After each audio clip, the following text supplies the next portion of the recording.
Senator, you've spoken with administration officials, I know, a few times over the past few days about Syria. We just heard the president say if the U.S. launches a military strike on Syria, the goal is to, quote, send a signal to Assad.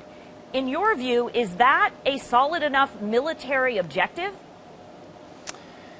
Well, look, we issued a warning, or the president issued a warning some time ago regarding crossing this red line. They believe that the red line has been crossed. I've got a classified briefing in the morning here. I came back up for a meeting or two on this topic, actually, but other meetings in addition. And you know, I look forward to having that classified briefing for the case to be laid out as to the fact that the Assad regime has actually done this, and I believe they have based on the evidence that I know publicly.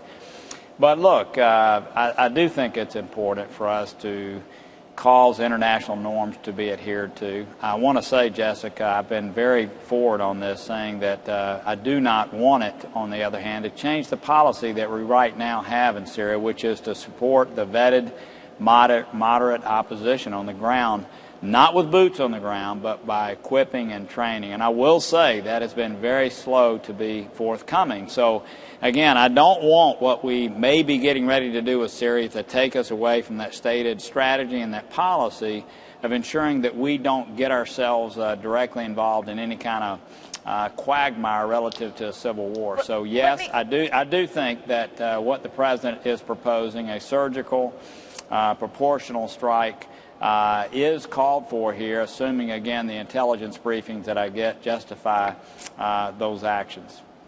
Oh, okay. So it is justified. Do you think the president has a clear Syria policy?